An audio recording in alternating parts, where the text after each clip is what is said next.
Next question देखते हैं। Next question कह रहा है A square loop of side 20 cm carrying a current of 1 ampere kept near an infinite long straight wire carrying a current of 2 ampere in the same plane as shown in the figure. Calculate the magnitude and direction of a net force exerted on a loop due to the current carrying conductor. तो ये सामने आपको diagram दिख रहा है जिसमें इस वाले वायर पे 2 एम्पियर का करंट है और सर्कुलर लूप है। सर्कुलर लूप पे क्लॉकवाइज करंट जा रही है। सर्कुलर लूप का जो ईच साइड है वो 20 सेंटीमीटर का है और इस स्क्वायर का, सर्कुलर लूप बोल रहा हूँ सॉरी, स्क्वायर का जो लूप है उसका साइड 20 सेंटीमीटर है। इस स्क्वायर का जो पहला वाला फेस है जहाँ पे करंट 1 एम्पियर की दिख रही है, ये वाला फेस जो है हमारे करंट कैरिंग वायर से 10 सेंटीमीटर अपार्ट है। बट अगर हम इसका सेकंड वाला फेस देखें जहाँ ये वाला पार्ट है, तो यहाँ पर इसकी डिस्टेंस जो होगी वो 10 + 20 30 आ जाएगी। तो इस बात का ध्यान देना है कि डिस्टेंस में यहाँ पर वेरिएबिलिटी आएगी। तो हमने कंडीशन पढ़ रखा है कि अगर सेम डायरेक्शन में करंट फ्लो होती है, पैरेलल अगर हमारे पास वायर है तो पैरेलल वायर में अगर सेम डायरेक्शन में करंट होती है तो अट्रैक्टिव फोर्स लगता है।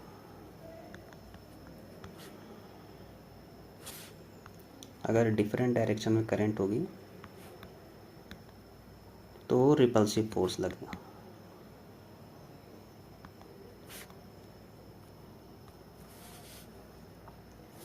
अगर मैं यहाँ पे नॉमेनक्लेचर कर दूँ, पी क्यू आर एस लिख दूँ और ये एक्स और इसको वाई कर दें, तो अगर मैं केस 1 देखूँ,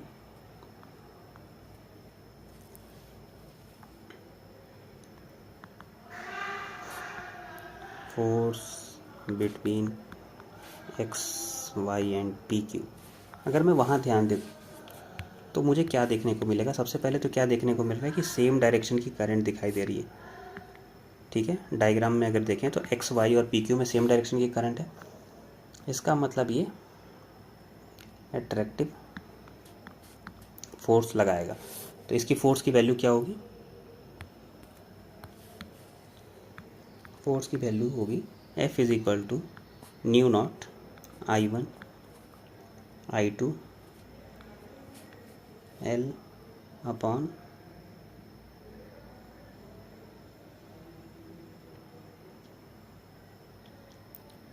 R1, जो भी डिस्टेंस होगी इसकी। तो ये वाली डिस्टेंस हम R1 ले लेते हैं। ठीक है,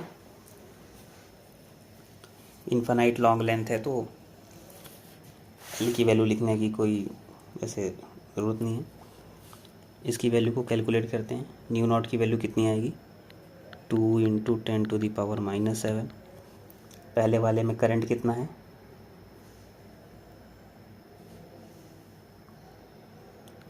2।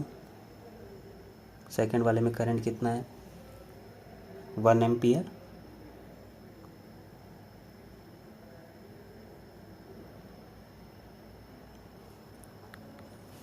लेंथ 20 सेंटीमीटर है तो 20 × 10⁻⁻2 लिख देंगे। सेपरेशन कितना है? तो 10 सेंटीमीटर का, तो 10 × 10⁻⁻2 मीटर में बदलने के लिए रख देते हैं। तो ये मेरे पास है पहला वाला फोर्स।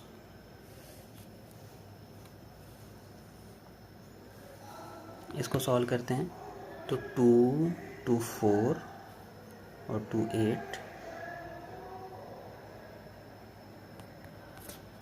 तो ये हो जाएगा 80 × 10⁻⁻9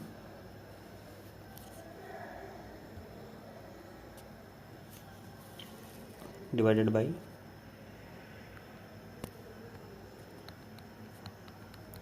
10 × 10⁻⁻2, ये इससे ख़त्म हो गया। 8 × 10⁻⁻7 न्यूटन इज F1। ठीक है, अब दूसरी वाली कंडीशन। अब केस 2 देखेंगे।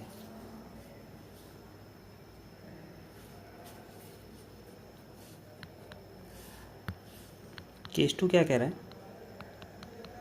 अब हम देखेंगे फोर्स बिटवीन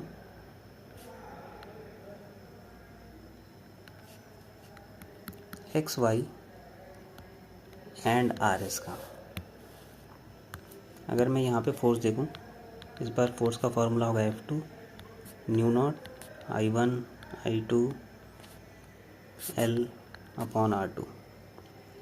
ठीक है, इसकी वैल्यू को कैलकुलेट अगर करें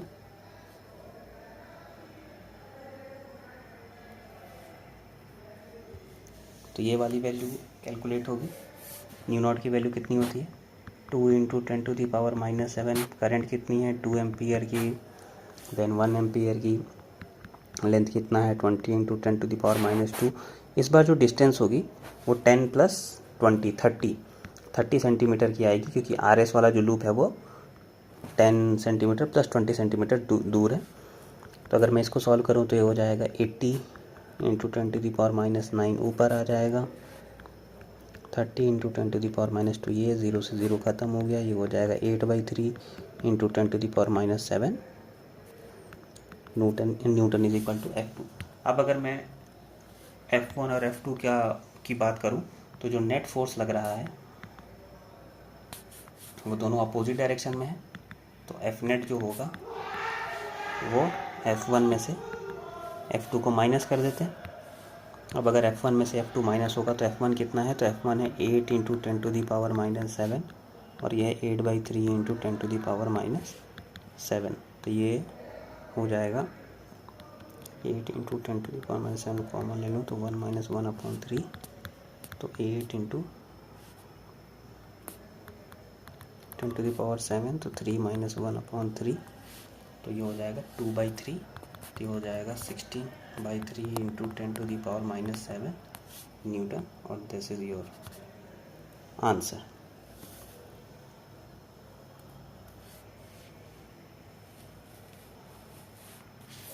नेक्स्ट क्वेश्चन देखते हैं।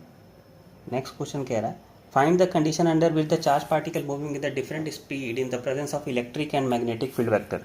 यहाँ ध्यान से देखो, यहाँ पे क्या दिया हुआ है, यहाँ दे रखा है कि इलेक्ट्रिक फील्ड और मैग्नेटिक फील्ड दोनों हैं आपके पास। तो इलेक्ट्रिक फील्ड और मैग्नेटिक फील्ड दोनों हैं, use to select charge particle. तो ये वेलोसिटी सेलेक्टर का प्रिंसिपल है। वेलोसिटी सेलेक्टर पहले भी हमने डिस्कस कर रखा है। इसमें क्या होता है कि आपका जो इलेक्ट्रिक फील्ड और मैग्नेटिक फील्ड होता है वो परपेंडिकुलर होता है और नेट फोर्स उसके ऊपर ज़ीरो लग रही होती है। तो इस कंडीशन में अगर हम इसको सॉल्व करेंगे तो हमारा जो इलेक्ट्रिक फील्ड का कंपोनेंट वाला फोर्स होता है वो हमारा मैग्नेटिक लॉरेंस फोर्स के कंपोनेंट के बराबर हो जाएगा। इलेक्ट्रिक फील्ड का जो कंपोनेंट होता है वो क्या होता है Q इंटू ई। मैग्नेटिक फील्ड क्या होता है QVB होता है। Q से Q कैंसिल कर दोगे तो E की वैल्यू कितनी आ जाएगी V इंटू बी। तो मैं वेलोसिटी निकालनी है तो V की वैल्यू कितनी आ जाएगी E/B। तो ये कंडीशन है जहाँ पर हम वेलोसिटी को सिलेक्ट कर सकते हैं। ये अनडिफ्लेक्टेड मोशन का पार्ट होता है। तो कभी भी वेलोसिटी सेलेक्ट करना हो तो V की वैल्यू जो होगी आपकी E/B के बराबर आ जाएगी। तो इस इक्वेशन से आप इसको बता सकते हैं। Next question, a proton and alpha particle have same kinetic energy. अगर मैं यहाँ पर एक टेबल बना कर देखूँ, प्रोटॉन अलग और अल्फा पार्टिकल को मैं अलग लिखूँ, तो कह रहा है काइनेटिक एनर्जी सेम है। In turn pass through a region of a uniform magnetic field acting normal to the plane of a paper travel a circular path reduce the radius of ratio बताना है radius का। R proton R alpha particle, mass of proton कितना होता है mp। अगर proton का मास mp है तो अल्फा पार्टिकल का मास जो होता है उससे 4 गुना होता है। तो अल्फा पार्टिकल का मास कितना हो जाएगा 4p।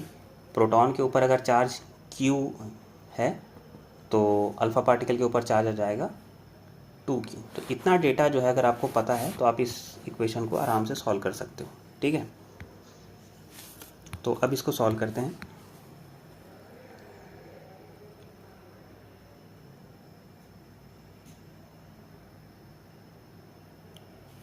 रेडियस क्या होता है, तो रेडियस का फॉर्मूला होता है mv अपॉन क्यू बी। ये आता कैसे है कि जब सर्कुलर पाथ पर आपका ये चार्ज पार्टिकल चलेगा तो सर्कुलर पाथ पे चलने के लिए आपको mv²/r चाहिए, सेंट्रीपिटल फोर्स। ये सेंट्रीपिटल फोर्स किसके बराबर होगा? मैग्नेटिक लॉरेंज फोर्स के बराबर होगा। यहाँ से v कैंसिल हो जाएगा, r की वैल्यू निकालेंगे तो mv/qb आ जाएगा। तो ये हमारे पास रेडियस का फॉर्मूला होता है। ये जब भी हमारा charge particle perpendicular magnetic field में अगर सर्कुलर पाथ चलता है तो रेडियस ये कवर करता है। ठीक है, mv को हम मोमेंटम बोलते हैं। ठीक है, ये मोमेंटम है हमारा। अगर मुझे मोमेंटम से काइनेटिक एनर्जी में जाना है तो मेरे पास ये रिलेशन होता है कि p जो होता है मोमेंटम p 2m/k के बराबर होता है। अगर मैं इसको यहाँ पर पुट कर दूँ तो r की वैल्यू क्या आ जाएगी? √2mk/qb। तो ये मेरे पास रिलेशनशिप आ गया। इस रिलेशनशिप को यूज़ करके के मैं अपना आगे का इक्वेशन बनाऊंगा। तो क्या कर सकते हैं, अगर मैं यहाँ पर हेडिंग डालूँ फॉर प्रोटॉन,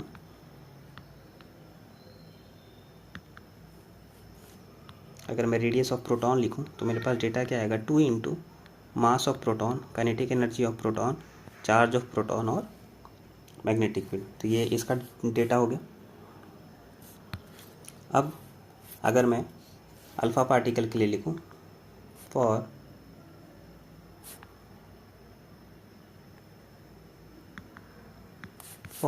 अल्फ़ा पार्टिकल, तो रेडियस ऑफ अल्फ़ा पार्टिकल क्या होगा? 2 into mass of alpha particle. Mass of alpha particle क्या था? प्रोटॉन का 4 गुना था। काइनेटिक एनर्जी दोनों की बराबर थी। चार्ज कितना था? 2q था। मैग्नेटिक फील्ड कितना था? b था। इन दोनों को अब मुझे कंपेयर करना है, तो कंपेयर करने के लिए सिंपली इन दोनों को डिवाइड कर देते हैं, जो आएगा वो हमारा फाइनली आंसर हो जाएगा।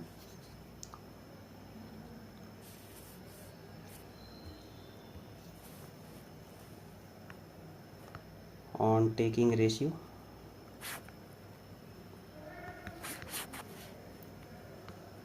Rp/R alpha √2mPk divided by QP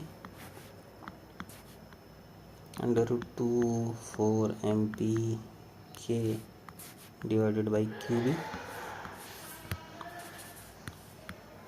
अगर कैंसिल करें तो 2 से 2 ख़त्म, MP से MP ख़त्म, K से K ख़त्म, Q यहाँ 2 है, ये ख़त्म। तो क्या क्या बच रहा है?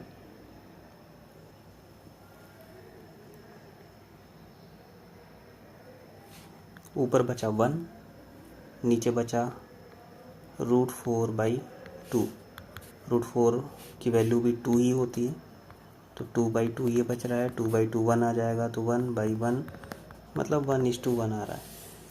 अगर ये वैल्यू 1:1 आ रही है तो इसका मतलब क्या है कि इस कंडीशन पर अगर मैं Rp/R अल्फ़ा की वैल्यू देखूँ, अगर ये 1/1 आ रही है, क्रॉस मल्टीप्लाई करूँ तो Rp = R अल्फ़ा के बराबर आ जाएगी और रेशियो इसका 1 होगा। तो ये आपका फाइनल आंसर बनकर